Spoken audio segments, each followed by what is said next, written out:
Ruth à la mer.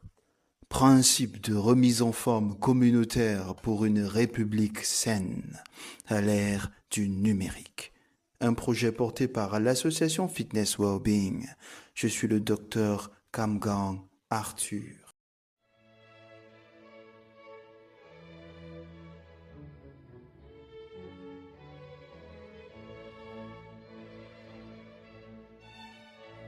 Chronique 9. Dans la sauce.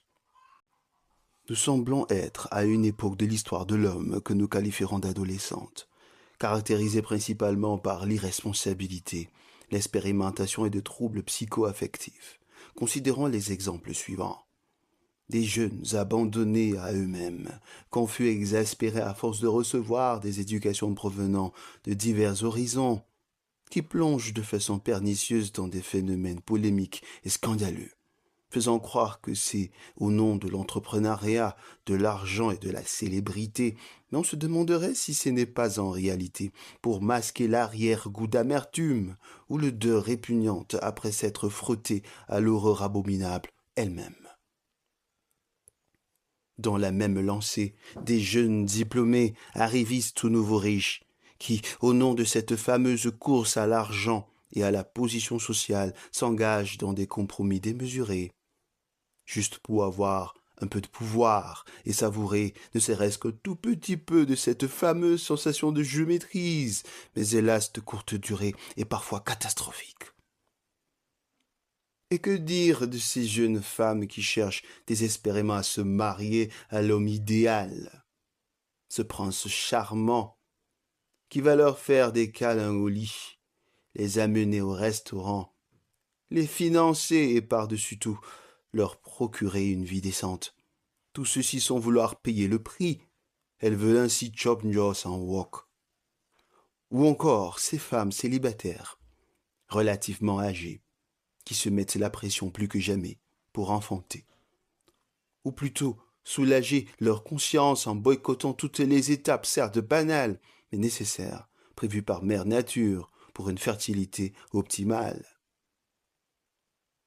Encore plus tristes sont ces femmes de la trentaine, en dépit de leurs grands airs de suffisance, qui sont plongées dans une anédonie abyssale, probablement due aux relations qu'elles entretiennent avec les serpents, à l'insu d'Adam et du père, tel qu'Araba, la sorcière. Avec ces jeunes couples pensant être des élus du système, qui préfèrent se marier et vivre leur happy ending en cachette, loin de la politique, disent-ils, au nom d'une modestie hypocrite. Voilà ainsi leur lâcheté, mais sachant au fond d'eux qu'ils sont juste les privilégiés d'une injustice et que tôt ou tard la balance pèsera en leur défaveur. Des mères apeurées, terrifiées par l'idée de savoir qu'un jour elles devront regarder leurs fils cheminer vers leur pire cauchemar. Meurtries par l'idée de ne pas pouvoir les aider, certaines décident d'embrigader leurs enfants dans le jardin d'Éden, oubliant que les serpents s'immiscent aussi à l'intérieur de ceux. Tandis que d'autres tentent d'éjecter leurs enfants vers des horizons plus favorables, au point de les déraciner de leurs origines véritables, et en faire des esclaves une fois de plus sous d'autres cieux. Pire encore, ces pères démissionnaires, face à leurs responsabilités, qui deviennent des experts en lavage de mains suivant l'exemple de Ponce Pilate, face à l'injustice que subissent leurs progénitures. À côté de cela, des familles profondément corrompues, qui s'affichent politiquement correctes, mais rongées par l'ennui et l'envie irrépressible de se déchirer, mais se consolant avec des slogans fallacieux tels que « on va faire comment ?» Il faut supporter. C'est à cause des enfants que je reste, faisant de leurs enfants non pas des hommes libres, mais des enfants gâtés et des boucs émissaires aussi. Ces derniers condamnés à être de véritables béquilles générationnelles pour le maintien d'une stabilité familiale éphémère.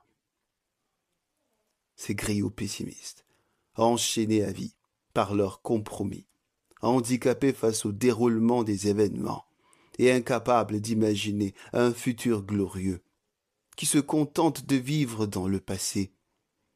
Les moins défaitistes sirotent leur bière en se disant à notre époque, convaincus qu'ils ont déjà exploré leur plein potentiel, pendant que d'autres chantent l'exode à un retour peu plausible vers nos traditions ancestrales. Associés à ces vieux vautours habiles, dépourvus de goût, possédant visiblement tout, mangeurs d'âme, qui attendent avec beaucoup de patience et surtout de lâcheté une âme abandonnée. Cette âme naïve, pleine de vie, incontournable pour la jouissance des biens de ce monde, paraît-il, ou du moins des âmes potentiellement capables de rendre leur vie moins insipide.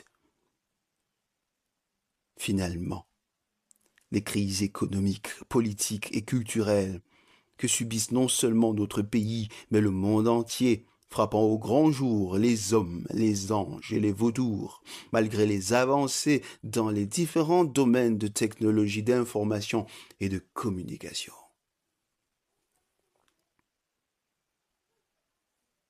Chers auditeurs, la recherche d'un monde efficient semble être la quête de chaque être humain, en aimant ainsi son existence.